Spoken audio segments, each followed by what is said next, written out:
जैसा कि आप सब जानते हैं कि अगर हमारे पास दो टर्म्स है, दोनों के दरमियान अगर पॉजिटिव साइन है और होल पावर 2 है, तो आप इस तरह का एक्सप्रेशन इजीली जो है वो सॉल्व कर सकते हैं, क्योंकि आपने नाइन्थ ग्रेड से ये सीखना स्टार्ट कर दिया था कि अगर होल पावर 2 हो और दो टर्म्स के दरमियान पॉजिटिव साइन हो और एक्सप्रेशन में भी दो टर्म्स हो, तो इसका एक जनरल फार्मूला होता है और इसके आपने यूजुअली बहुत ज़्यादा क्वेश्चन भी किए होंगे। सिमिलरली अगर दो टर्म्स के दरमियान पॉजिटिव साइन हो और होल पावर 3 हो, ये भी आप नाइन्थ ग्रेड में सीख के आ चुके हैं कि इसकी एक्सपेंशन हम किस तरह से करते हैं। लेकिन सवाल यहाँ पे है कि अगर पावर 3 से ग्रेटर हो जाए, जिस तरह अगर 4 हो जाए, 5, 6 और अगर 15 हो जाए, तो इस तरह वाले जो एक्सपेंशन है या इस तरह वाले जो एक्सप्रेशन है उनकी हम एक्सपेंशन किस तरह से करते हैं। तो यहाँ पे फिर मैं आपको इंट्रोड्यूस करवाने जा रहा हूँ कि बायनोमियल थ्योरम क्या होता है। हमारे पास हमारे वो एक्सप्रेशन जिसमें दो टर्म्स यूज़ हो रही हैं, दरमियान में पॉजिटिव का साइन है और यहाँ पे पावर अगर 3 से ग्रेटर आ जाए, क्योंकि 3 तक तो आप सभी को पता होगा कि उसका एक जनरल फार्मूला होता है जो ज़ुबानी सबको याद होता है, लेकिन अगर 4 आ जाए, 5 आ जाए, तो हम देखेंगे कि किस तरह से बायनोमियल थ्योरम की हेल्प से हम ग्रेटर देन 3 होल पावर वाले एक्सप्रेशन को किस तरह से एक्सपैंड करते हैं। तो पहले मैं एक जनरल फार्मूले के ज़रिए जो है अपना बायनोमियल थ्योरम एक्सपैंड करूँगा, फिर हम इसी जनरल फार्मूले को अप्लाई करते हुए कोई भी जो है एक्सप्रेशन एक्सपैंड कर सकते हैं जिसमें हमारी n की जो पॉजिटिव पावर है वो ग्रेटर देन 3 है। तो इसके लिए आपको सबसे पहले आपने इसको लिखना है कि n0, यानी ये कम्बिनेशन होता है जो चैप्टर नंबर 7 में जो लोग पढ़ के हैं उन्हें इस बात का इल्म होगा कि n कम्बिनेशन 0, इसे हम इस तरह प्रोनाउंस करते हैं। उसके बाद ये हमारी फर्स्ट टर्म है, ये हमारी सेकंड टर्म है। फर्स्ट टर्म a है और सेकंड टर्म a है। तो यहाँ पे जो है आपने लिख लेना है first term to the power n, यानी जो भी फर्स्ट टर्म होगी वो लिखकर जो होल पावर होगी, अभी यहाँ पे होल पावर n है तो वो आपने इस तरह से लिख लेना है। और हमारी सेकंड टर्म x है, सेकंड टर्म को हमने स्टार्ट करना है 0 से। ओके, ये हमारा बन गया। इसकी एक्सपेंशन का जो फर्स्ट एक्सप्रेशन बनेगा वो ये बनेगा। ओके, अब इसी तरह से जिस तरह n0, तो n यहाँ पे ये होल पावर है, होल पॉजिटिव पावर है। 0 के बाद आपने 1 लिख के इसी तरह से n कम्बिनेशन 1, यहाँ पे a to the power n था तो यहाँ पे आएगा a to the power n minus 1, a to the power n minus 1। और यहाँ पे x टू द पावर 0 था तो 0 प्लस 1, तो 0 प्लस 1। यानी एक बात अब आपने अपने आप को समझा लेनी है, जहाँ पे हमने मैक्सिमम पावर अपनी लिखी थी उस पावर को हमने डिक्रीज़ करते जाना है, और जो हमारी मिनिमम पावर यानी 0 थी उसको हमने +1 इंक्रीज़ करते जाना है, एंड सो ऑन चलते जाना है। अगर मैं इसका थर्ड एक्सप्रेशन लिखूँ तो वो होगा n कम्बिनेशन 2, इस तरह ब्रैकेट लगा लेनी है और इनके दरमियान आपने कोई लाइन नहीं लगानी। इसी तरह से a to the power n negative 2 और x to the power 0 plus 1 तो 0 प्लस 2। और यहाँ पे मैं 3 टर्म्स को एक्सपेंड करने के बाद 3 डॉट्स लगाता हूँ और मैं सेंट्रल टर्म को अभी नहीं डिफाइन कर रहा। यहाँ पे मैं लास्ट टर्म पे जा रहा हूँ। अब जो हमारी लास्ट टर्म बनेगी वो बनेगी n यानी n कम्बिनेशन n। यहाँ पे a to the power n थी, यानी फर्स्ट टर्म की पावर n थी, तो यहाँ पे हमने फर्स्ट टर्म को लिखना है 0, और यहाँ पे x यानी सेकंड टर्म की पावर 0 थी तो यहाँ पे हमने सेकंड टर्म की पावर लिख लेनी है maximum, x to the power maximum power यानी n। यहाँ पे हम इस तरह इसको लिख लेंगे। इसको एक और तरीके से भी जो है एक्सप्रेस किया जाता है, इसका एक और तरीके से भी इसका इजहार किया जाता है, यानी कि यही एक्सप्रेशन है। अब हम इसे दूसरे तरीके से देखेंगे। जैसे पहले हमने इस तरह ब्रैकेट लगा के n0 लिखा, ये चूँकि पहली दफ़ा जब लोग इसे देखते हैं या स्टूडेंट देखते हैं तो वो थोड़ा सा पज़ल हो जाते हैं, तो उनकी आसानी के लिए फिर हम इस तरह से भी इसको लिखवाते हैं n कम्बिनेशन 0, यानी यहाँ पे कोई लाइन नहीं होती। पहले हमने n और 0 लिखना होता है, लेकिन इसी सारे को फिर हम इस तरह भी लिख लेते हैं n C0 यानी n कम्बिनेशन 0। और बाकी ये दोनों हम एज इट इज़ ही लिख लेते हैं, a to the power n और x to the power 0। Similarly इसको भी हम इस फॉर्मेट में लिखेंगे, इसको भी इस फॉर्मेट में और इसको भी इस फॉर्मेट में लिखेंगे हम। तो अगर आप देखें जिस तरह इस पहले वाले को लिखा था, बिल्कुल यहाँ पे इस सेकंड वाले कोफिशिएंट को भी मैंने लिख लिया कि n कॉम्बिनेशन 1 ये कैपिटल C है, और ये दोनों हमने वैसे ही कॉपी कर दी, ये पॉजिटिव वैसे ही, इसको भी NC2 लिख दिया, n कॉम्बिनेशन 2, ये दोनों जो है ये भी यहाँ पे वैसे ही कॉपी हो गए। अब आपने एक बात हमेशा याद रखनी है, जैसे मैंने आपको पहले बताया था कि यहाँ पे फर्स्ट टर्म की जो पावर होती है वो हम मैक्सिमम पावर यानी यहाँ पे जो होल पावर होती है वो लेते हैं, और जो सेकंड टर्म है उसको जो है हम ज़ीरो से स्टार्ट करते हैं। ओके, तो यहाँ पे 0+1 अब आपने अंडरस्टूड रखना है कि मैं 0+1 हर दफ़ा नहीं लिखूँगा, मैं फिर यहाँ पे यूज़ करूँगा 1, और 0+2 को भी 2 यूज़ करूँगा। तो इस तरह आपने ये बात भी याद रख लेनी है। ओके, अब हम चलते हैं कि किस तरह से हमें एक क्वेश्चन दिया जाए जिसमें है हाईएस्ट पावर इस तरह से ग्रेटर देन 3 हो, जिसका हमारे पास कोई अलग से फॉर्मूला जो है वो ना हो, उसको हम देखेंगे कि किस तरह से हम बायनोमियल थ्योरम से एक्सपेंड करते हैं।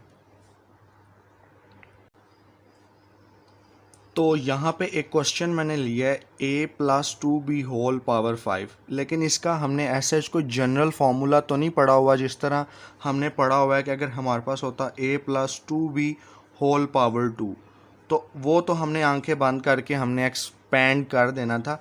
लेकिन इस तरह के एक्सप्रेशन को एक्सपेंड करने के लिए हम यूजुअली सहारा लेते हैं बायनोमियल थ्योरम का।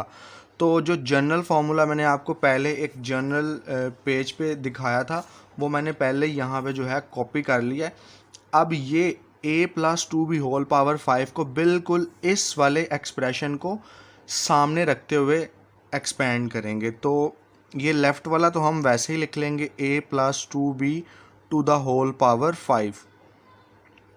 अब यहाँ पे आपने एक बात अपने आप को समझा लेनी है कि ये फर्स्ट टर्म यहाँ पे a है, हमारा जो जनरल फार्मूला है वहाँ पे भी फर्स्ट टर्म a है, तो ये हमारा a हो गया। और जो हमारी सेकंड टर्म है वो हमारी 2b है, लेकिन जनरल फार्मूले में हम उसे x बोलते हैं। और ये जो होल पावर n है ये हमारा 5 है।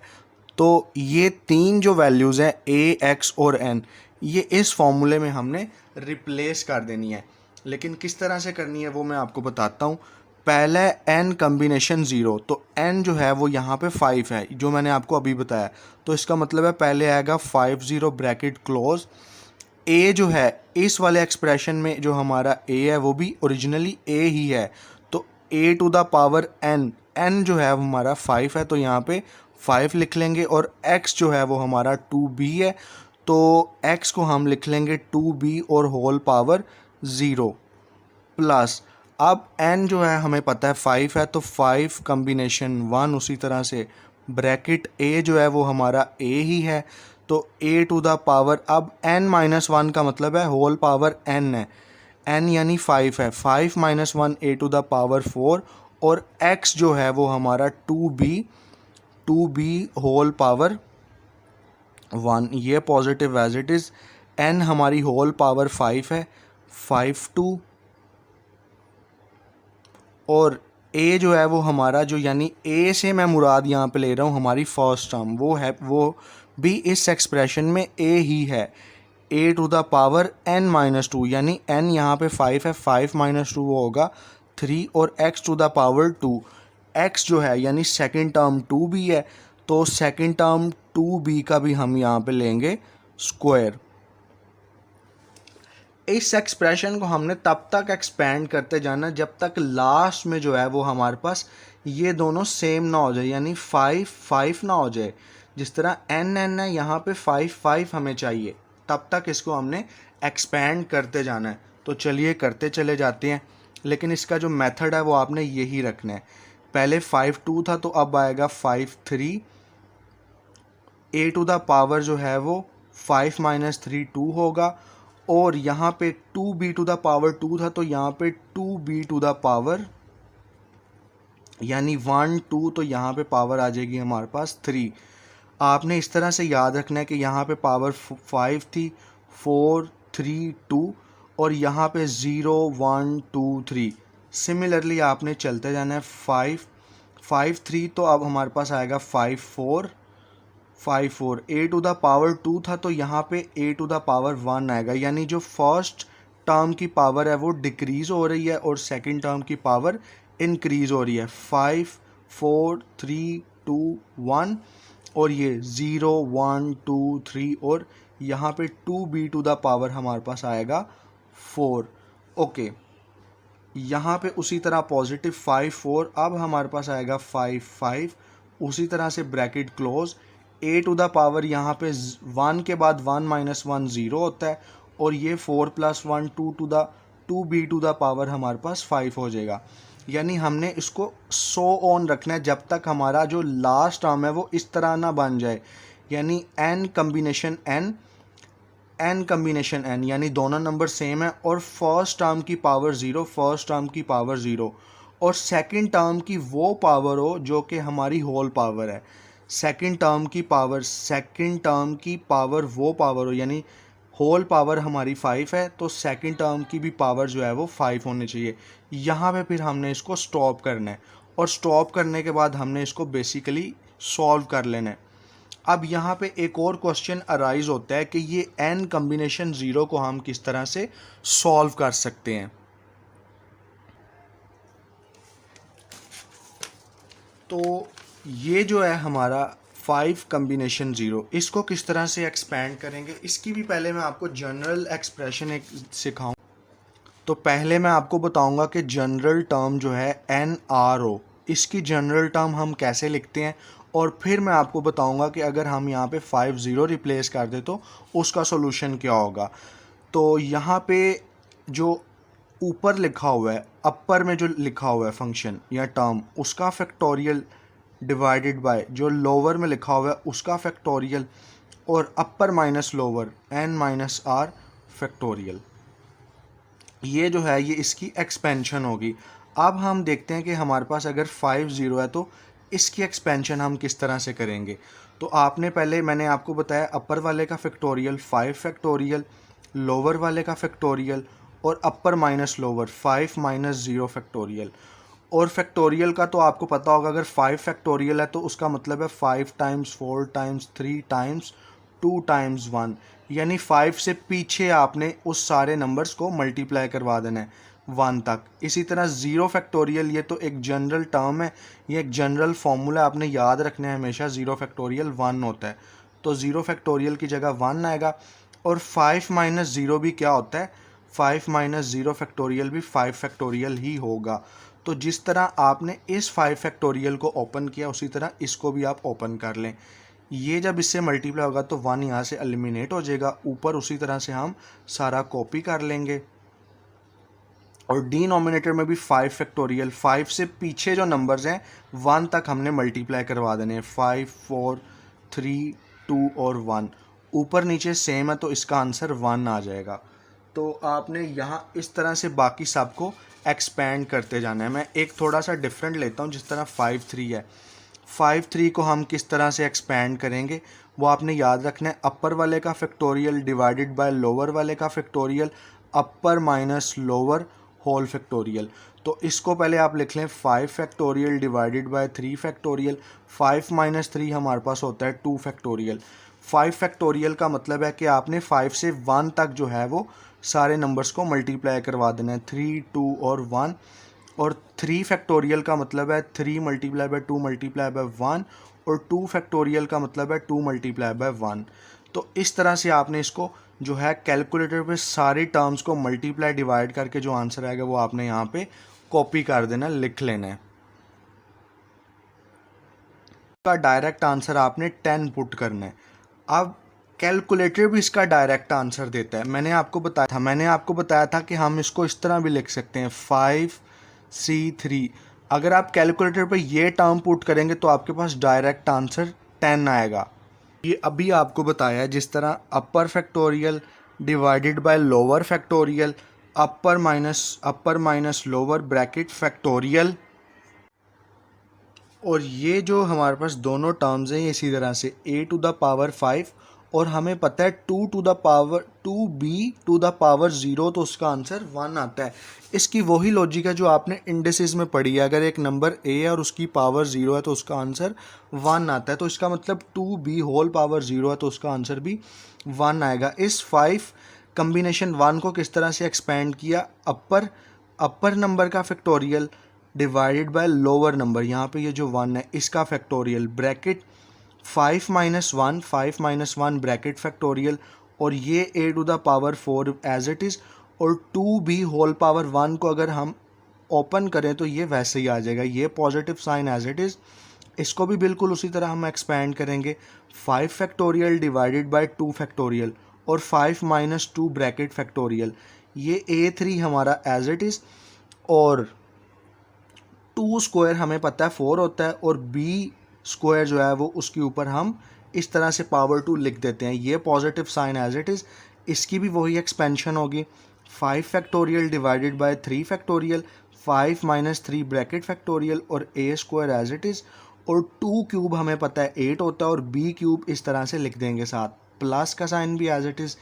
इसकी भी एक्सपेंशन इसी तरह से, 5 factorial divided bye 4 factorial bracket 5 - 4 bracket close factorial, और ये a⁴ एज इट इज़ यहाँ पे लिख दिया, और 2⁴ हमें पता है 16 होता है, और b⁴ को हम यहाँ पे ऐसे ही कॉपी कर देंगे, ये plus as it is 5 factorial divided by फिर से 5 फैक्टोरियल ब्रैकेट, इन दोनों को माइनस करते होते हैं, 5 - 5 ब्रैकेट क्लोज फैक्टोरियल, a⁴ अब भी बताया है a⁴ जो है वो 1 होता है, ये इंडिसेस का रूल है, ये 1 आ गया, और 2⁵ 32 होता है, और b⁵ हमारे पास b⁵ इस तरह से हम इसे लिख लेंगे। अब जो है इस तरह से एक्सप्रेशन लिखने के बाद आपने इसको और सिंप्लीफाई कर लेना है। अब इसके बाद अगर आप मेरा मशवरा माने ना, तो इस सारे का जो आंसर है वो आप डायरेक्ट लिखें। डायरेक्ट किस तरह से लिखना है, आपने जो पेपर चेकर है उसे शो तो करवा दिया कि आपको इसकी एक्सपेंशन आती है, लेकिन अब ज़्यादा स्टेप और टाइम बचाने के लिए आप इसको डायरेक्ट सॉल्व करें, यानी कि इस तरह कैलकुलेटर पास रख लें आप। यहाँ पे पहला नंबर 5 है और दूसरा नंबर 0 है, तो पहले आप लिखें 5, फिर शिफ्ट प्रेस करके डिवीजन का सिंबल जो हमारा कम्बिनेशन आ जाएगा, और फिर 0। तो इस सारे को अगर आप सॉल्व करें तो 1 आएगा, फिर मैं यहाँ पे 1 लिख रहा हूँ। तो मैं आपको एक दूसरे पेज पे भी मैं इसका प्रूफ करके दिखा दूँ, बल्कि मैंने आपको पहले भी दिखाया है इसका प्रूफ करके, कि अगर हमारे पास 5 0 है तो लास्ट पे इसका आंसर 1 आता है, मैं पहले आपको बता चुका हूँ। लेकिन आपने इसकी एक दफ़ा एक्सपेंशन करने के बाद डायरेक्ट इसकी जगह 1 लिखना है, और a⁵ जब 1 से मल्टीप्लाई होगा तो ये a⁵ आ जाएगा, ये पॉजिटिव का साइन एज इट इज़। अब इस सारे को भी आप जो है वो कैलकुलेटर पे सॉल्व करें, वो कैसे, उसके लिए आपने इससे ऊपर देखना है। इससे ऊपर हमारा है 5 कम्बिनेशन 1, तो आप यहाँ पे पहले 5 प्रेस करें, शिफ्ट डिवीजन का साइन 5 कम्बिनेशन 1, तो इससे आप सॉल्व करेंगे तो हमारे पास आएगा 5, यानी इस सारा जो मैंने सर्कल किया इसको सॉल्व करेंगे तो आएगा 5, और ये a⁴ एज इट इज़, और 2b भी हमारा एज इट इज़ आ जाएगा। अब मैं आपको इसको मैनुअली सॉल्व करके दिखाता हूँ, ये तो हमने कैलकुलेटर से सॉल्व करके डायरेक्ट इसकी जगह 5 लिख दिया। अब मैं आपको इसको स्टेप बाय स्टेप भी सॉल्व करके दिखाता हूँ कि कैसे इसका आंसर जो है वो 5 प्रूफ हुआ है। ये शुरू में 5 फैक्टोरियल लिख लिया, और बाद में मैंने लिख लिया 1 फैक्टोरियल और 5 - 1 ब्रैकेट फैक्टोरियल। अब 5 फैक्टोरियल का मतलब है 5 से पीछे 1 तक हमने नंबर्स को मल्टीप्लाई करवाना है, 3 2 और 1, और 1 फैक्टोरियल का मतलब है 1 × 1, और 5 - 1 का मतलब है 4 फैक्टोरियल। ओके, तो इन सभी नंबर्स को आपने मल्टीप्लाई करवा लेना है। तो इस तरह से 1 × 1 तो हमारा 1 एलिमिनेट हो जाएगा यहाँ से। ओके, अब 4 फैक्टोरियल रह गया, और इन सभी को मल्टीप्लाई करवाया तो 120 आ गया, 120 ऊपर वैसे ही लिख दिया। 4 फैक्टोरियल का मतलब होता है 4 से पीछे 1 तक हमने नंबर्स को मल्टीप्लाई करवाना है, 4 3 2 1 मल्टीप्लाई, इन सब को मल्टीप्लाई किया 24। अब 120 डिवाइडेड बाई 24 हमारे पास होता है 5। तो यहाँ से हमें इस तरह पता चला कि इसको हम सॉल्व करें तो हमारा डायरेक्ट आंसर जो है वो किस तरह से 5 आया। ये आपने इतना लंबा चौड़ा प्रोसेस जो है वो इसके ऊपर नहीं करना, ठीक है। इससे आपका एक तो टाइम भी बचेगा और एक तो स्पेस भी आपकी सेव होगी। ओके, दूसरी टर्म की भी एक्सपेंशन लिख ली, ये पॉजिटिव का साइन वैसे ही रह गया। अब हमने इस सारे को कैलकुलेटर पे लिखना है। ये हमारे पास है जी 5 कम्बिनेशन 2, 5 कम्बिनेशन 2। तो आपने इस तरह कैलकुलेटर 5 शिफ्ट कम्बिनेशन और 2 प्रेस करेंगे तो इसका आंसर 10 यहाँ पे पुट कर देना है। ये 10 पुट कर दिया। उसके बाद a to the power 3 4 b to the power 2 as it is आ गया। और ये सारे नंबर मल्टीप्लाई हो रहे हैं क्योंकि according to the mathematics rule जब नंबर्स के दरमियान कोई भी साइन गिवन ना हो, जिस तरह इन सब की बात करूँ कोई भी साइन नहीं, तो हमें पता है ये सभी क्या हैं, मल्टीप्लाई हो रहे हैं। अब 5 कम्बिनेशन 3 को हमने इस तरह एक्सपेंड किया था 5 कम्बिनेशन 3 को, तो कैलकुलेटर पे इसकी भी एक्सपेंशन देख लेते हैं। 5 कम्बिनेशन 3 का आंसर भी हमारे पास 10 आएगा। तो इसको भी मैं फिर से सर्कल करता हूँ, तो इसकी जगह हमें मिलेगा फिर से 10, और ये दोनों मैं आगे वैसे ही कॉपी कर दूंगा। a टू द पावर 2 और 8b क्यूब, ये पॉजिटिव का साइन वैसे ही। अब जो है हमने इसका देखना है, इसको हम सॉल्व करें, जो कि हमारा 5 कम्बिनेशन 4 था। तो आपने इस 3 की जगह 4 को लगा के इक्वल प्रेस करना है, तो ये हमारे पास आएगा 5। यानी इस सारे की जगह अब मैं यहाँ लिखूँगा 5 a और 16 b to the power 4 plus. अब इसके बाद ये जो हमारा एक्सपेंड हुआ था ये इससे हुआ था 5 कम्बिनेशन 5 से, तो 5 कम्बिनेशन 5 हमारे पास होगा 1 और उसके बाद आगे आ जाएगा times 32 b to the power 5। अब आपने इसको थोड़ा सा अरेंज करके लिख लेना, तो वो आपका आंसर बन जाएगा। जैसे 1 times a to the power 5, तो 1 एलिमिनेट यानी यहाँ से रिमूव हो जाएगा। और यहाँ पे हमें पता है ये सारे नंबर्स मल्टीप्लाई हो रहे हैं, 5 multiply by a to the power 4 multiply by 2 multiply by b। तो हम कांस्टेंट को पहले लिख लेंगे, 5 मल्टीप्लाई बाय 2 10, और अकॉर्डिंग टू ABC a पहले आता है b बाद में आता है, तो a टू द पावर 4 और b वैसे ही साथ लिख लेंगे प्लस 10 टाइम्स 40 उसी तरह से लिख लेंगे, a पहले आता है b बाद में आता है, a क्यूब और b स्क्वायर, ये पॉजिटिव का sign as it is. 10 times 8 80 होता है हमारे पास, a पहले लिख लेंगे a स्क्वायर और b क्यूब, ये plus as it is. 5 times 16, अब आप कैलकुलेटर पे कर लें अगर आपको ज़ुबानी नहीं आता तो वो हमारे पास आएगा 80। a चूँकि हम पहले लिखेंगे अकॉर्डिंग टू ABC और b टू द पावर 4 बाद में लिख लेंगे, प्लस 1 टाइम्स 32 होता है और b टू द पावर 5 साथ वैसे ही कॉपी कर देंगे।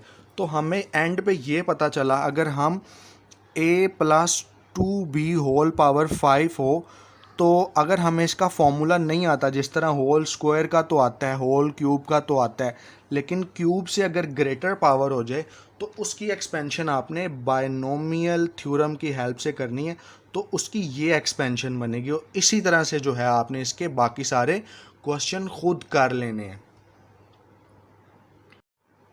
ये जो है बेसिकली मैंने एक्सरसाइज 8.2 का यहाँ पे जो फर्स्ट क्वेश्चन का पार्ट नंबर 1 था उसको एक्सप्लेन किया with the help of binomial theorem. इससे नेक्स्ट वीडियो में इंशाल्लाह मैं ये बाकी पार्ट्स का सलूशन भी आपके साथ शेयर करूँगा।